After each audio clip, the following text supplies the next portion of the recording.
Credential-based authorization, and this is remarkably straightforward when you look at the problem.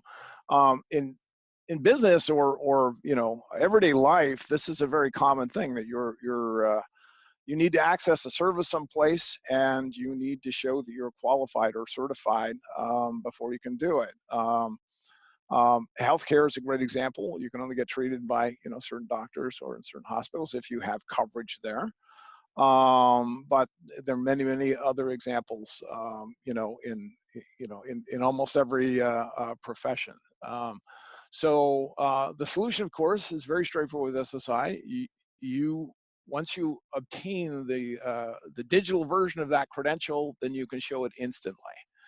And this again, this authorization can be provided by any credential that will satisfy the verifier. Now, in the case of needing a very specific credential, and we'll cover an example here in a second, that can be specified by a governance framework that the verifier is, you know, is part of or subscribes to. And there are many.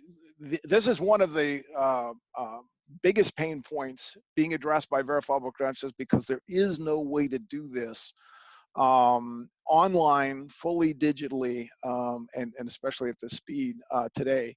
So I could point to numerous examples. As it happens, healthcare is one of the biggest places where this pain point happens.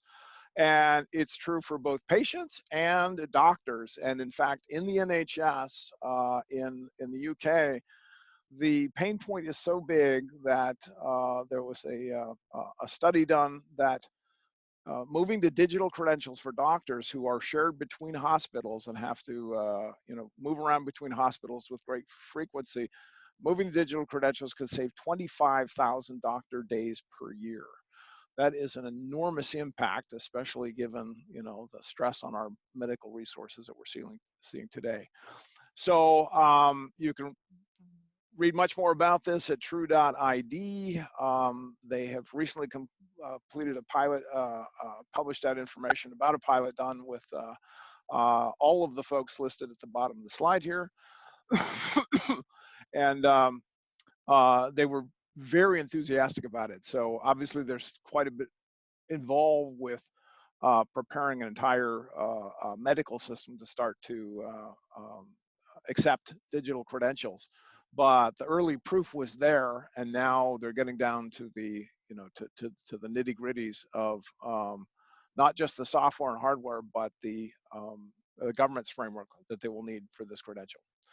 So I could, of course, give a number of other examples. One I like to cite, at least briefly, is a pilot being done by in British Columbia by the BC Law Society, where there are legal records that you must be an attorney, a registered attorney in the province of BC in order to access.